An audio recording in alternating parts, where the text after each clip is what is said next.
Hi friends, ഞാനിന്നൊരു കൂർക്ക കറിയാണ് ഉണ്ടാക്കുന്നത്. അതിന് കൂർക്ക ചുരണ്ടി വെള്ളത്തിലിട്ട് വെച്ചതാണ്. ഇന്നലെ രാത്രി ചുരണ്ടിയതാണ്, ഇന്നിപ്പോൾ വെള്ളത്തിലേക്ക് ഇട്ട് വെച്ചതാണ്.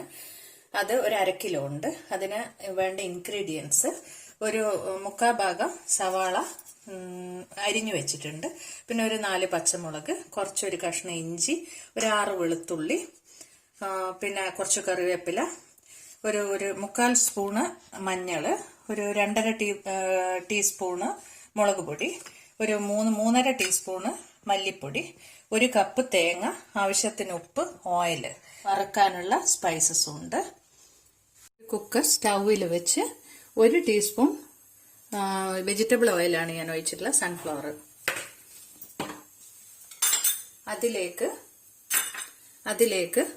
3-4 കഷ്ണം പട്ട, കുറച്ച് പെരിഞ്ചീരകം, 1 സ്പൂണ് പെരിഞ്ചീരകം ഉണ്ടാവുമായിരിക്കും, 4-5 ഗ്രാമ്പു, ഒരു ചെറിയ തക്കോലം, ജാതിപത്രി കുറച്ച്.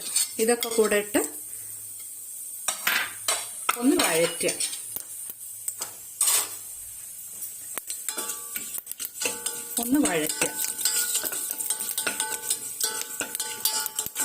അടുപ്പ് സിമ്മിലാക്കി വെക്കാൻ ശ്രദ്ധിക്കുക.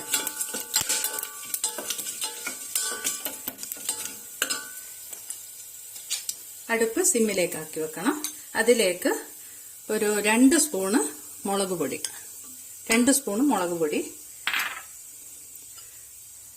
സ്പൂണ് മല്ലിപ്പൊടി, ടീസ്പൂണാണ്, ഒരു 1/2 ടീസ്പൂണ് മഞ്ഞൾപ്പൊടി.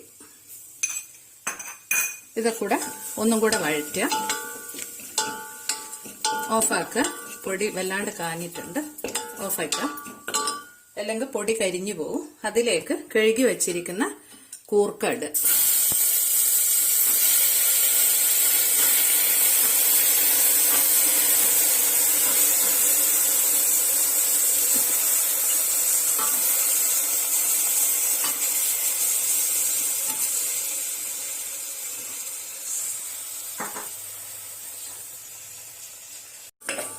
ഇതിലേക്ക് ആവശ്യത്തിനുള്ള വെള്ളം ഒഴിക്കുക.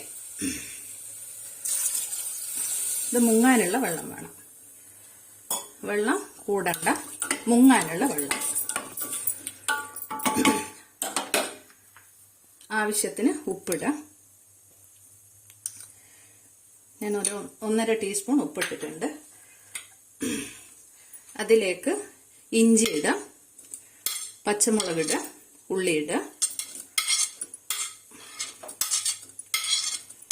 കറിവേപ്പില ഇടാം, വെളുത്തുള്ളി വറക്കാൻ, തേങ്ങ വറക്കാനുള്ളതിലേക്കുള്ളതാണ്. എന്നിട്ട് കുക്കർ മൂടി വെക്കാം. ഇതൊക്കെ കൂടെ ഇളക്കി കുക്കർ മൂടി വെക്കാം.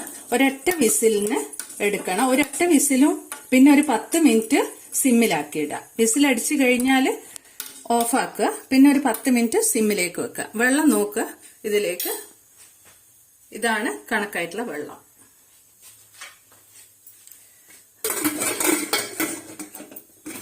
ഞാനിത് അടച്ചു വെക്കട്ടെ.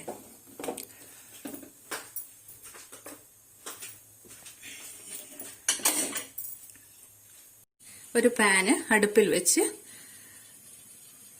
ഒരു 1.5 ടീസ്പൂൺ എണ്ണ ഒഴിച്ചിട്ടുണ്ട്. വെജിറ്റബിൾ ഓയിലാണ് ഒഴിച്ചിട്ടുള്ളത്. ഇതിലേക്ക് ഒരു 3/4, ഒന്ന് മുഴുവനില്ല, 1 കപ്പ് തേങ്ങ ഇട്ട് നേരത്തെ എടുത്തു വെച്ചിരിക്കുന്ന വെളുത്തുള്ളിയും കൂടെ അതിലേക്ക് ഇടുക. 5-6 വെളുത്തുള്ളി മാത്രമേ ഉള്ളൂ. എനിക്ക് ഗോൾഡൻ ബ്രൗൺ ആവുന്നവരെ വറുക്കുക.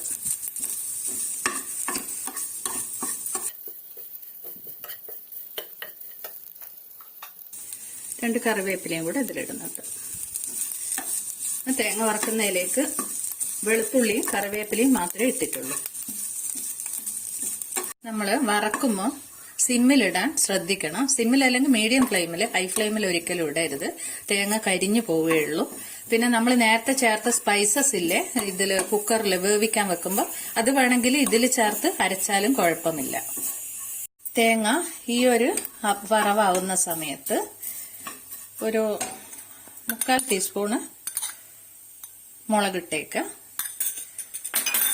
1 ടീസ്പൂണ് മല്ലിപ്പൊടി ഇട്ടേക്കാം, 1/4 ടീസ്പൂൺ മഞ്ഞൾപ്പൊടി,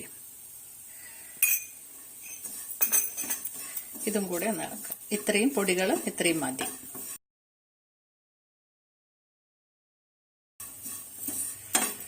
അടുപ്പ് ഓഫ് ചെയ്തേക്കാം. ബാക്കി ഈ ചൂടിന്ന് ആവും, പാനിന്റെ ചൂടിൽ നിന്ന് ആവും.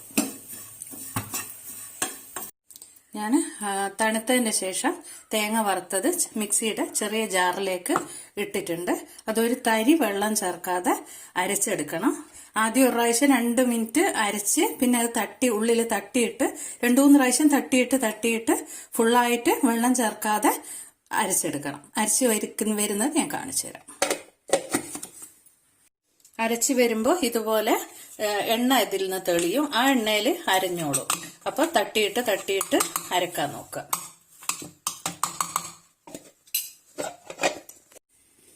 ഇപ്പൊ ഇതാ ഞാൻ എണ്ണ ഇങ്ങനെ തെളിഞ്ഞു വരും. ചില തേങ്ങയിലെ എണ്ണ ഇങ്ങനെ തെളിഞ്ഞു വരുള്ളൂ, ചിലപ്പോൾ പൊടിഞ്ഞു വരുന്ന പോലെ വരും. എങ്ങനെയായാലും കുഴപ്പമില്ല. തട്ടിയിട്ട് ഇതാക്കുക. ഞാൻ അരഞ്ഞോ നോക്കട്ടെ. ഇപ്പൊ ഇത് അരഞ്ഞില്ല, ഒന്നും കൂടെ അരഞ്ഞോട്ടെ. ഞാൻ ഒന്നും കൂടെ അരച്ചിട്ട് വരാം.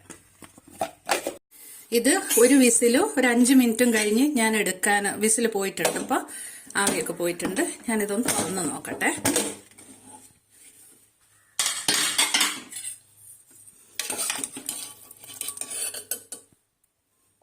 നന്നായിട്ട് വെന്തിട്ടുണ്ട്. അപ്പൊ ഞാൻ അതിലേക്ക് ഈ അരച്ച തേങ്ങ ചേർക്കട്ടെ.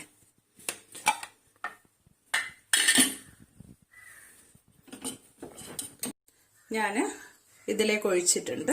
ഞാൻ ഇതിലേക്ക് കുറച്ച് വെള്ളം ആഡ് ചെയ്തിട്ട് മിക്സ് ചെയ്ത് ഇങ്ങോട്ട് പാരുന്നുണ്ട്. നന്നായിട്ട് തിളക്കട്ടെ. തിളച്ചൊന്ന് ഒരു 2-3 മിനിറ്റ് ഒരു ഇത്തിരി ചാറ് ഉറുകണം. അപ്പൊ ഇതാ കറി ഒരു 2-3 മിനിറ്റ് ഞാൻ അടുപ്പത്ത് വെച്ചിട്ടുണ്ടായിരുന്നു. ഏതാണ്ട് കുറുകിയ അവസ്ഥയിലാണ്. കുറുകിയല്ല, അത്യാവശ്യം ഗ്രേവിയുള്ള അവസ്ഥയിലാണ്. അപ്പൊ ഇതിലേക്ക് ഞാൻ തക്കാളിയോ പുളിയോ ചേർത്തിട്ടില്ല. അതുകൊണ്ട് ഉപ്പ് ഇടുമ്പോൾ നല്ലോണം ശ്രദ്ധിക്കണം. പാകത്തിന് മാത്രം വരാൻ ശ്രദ്ധിക്കണം. നല്ലൊരു കറിയായിരിക്കും. ഇനി ഞാനിത് ഇറക്കുകയാണ്.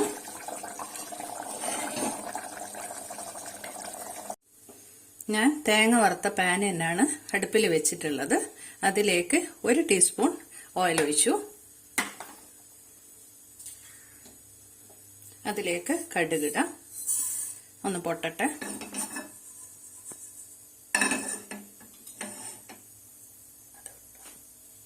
കടുക് പൊട്ടിയിലേക്ക് 2-3 ഉണക്കമുളക് ഇട്ടു. ഞാൻ കുറച്ച് കരിവേപ്പില,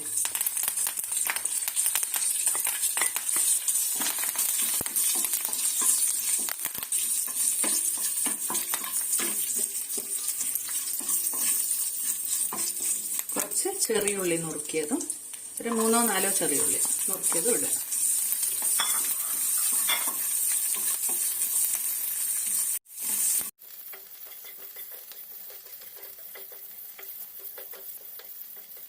ഇത് വറവായി വന്നിട്ടുണ്ട്. ഇനി അടുപ്പ് ഓഫ് ചെയ്ത് ഞാനിത് കറിയിലേക്ക് ഒഴിക്കട്ടെ.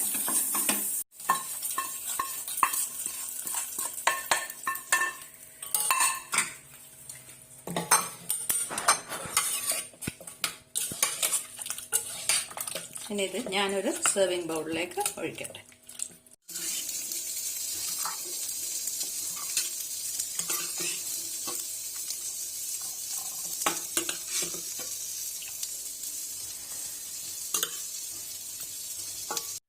ഇപ്പൊ ഞാൻ ഉണ്ടാക്കിയ കൂർക്കക്കറി റെഡി ആയിട്ടുണ്ട്. ഇത് അത്യാവശ്യം നല്ലൊരു കറി തന്നെയാണ്. നിങ്ങൾ ഉണ്ടാക്കി നോക്കുക. കഴിഞ്ഞ ദിവസം ഞാൻ ഇട്ട ഫിഷ് കട്ട്ലേറ്റ് കേരയുടേത് പലരും സംശയം ചോദിച്ചിട്ടുണ്ട്. ഇത് കേര കൊണ്ട് മാത്രമേ ഉണ്ടാക്കാൻ പറ്റുള്ളൂ എന്ന്. അത് കേര എല്ലായിടത്തും കിട്ടുന്ന മീനല്ല. ഇപ്പൊ കോട്ടയത്ത് ഇവിടെ കിട്ടുന്നുണ്ട്. അതുകൊണ്ട് നിങ്ങൾ ഏത് മീൻ വെച്ചു അത് ഉണ്ടാക്കാവുന്നതാണ്. ഈവൻ അയില വെച്ച് വരെ ഉണ്ടാക്കാം. മുള്ളില്ലാത്ത ഏത് മീൻ വെച്ചും ഉണ്ടാക്കാം. അപ്പൊ ഞാൻ അതിന്റെ ലിങ്ക് ഇതിന്റെ മുകളിൽ കൊടുത്തിട്ടുണ്ട്. അപ്പൊ നിങ്ങൾ ഈ കറി ഇഷ്ടമായെങ്കിൽ നിങ്ങൾ ലൈക്ക്, സബ്സ്ക്രൈബ് എല്ലാം ചെയ്യാം. Thank you.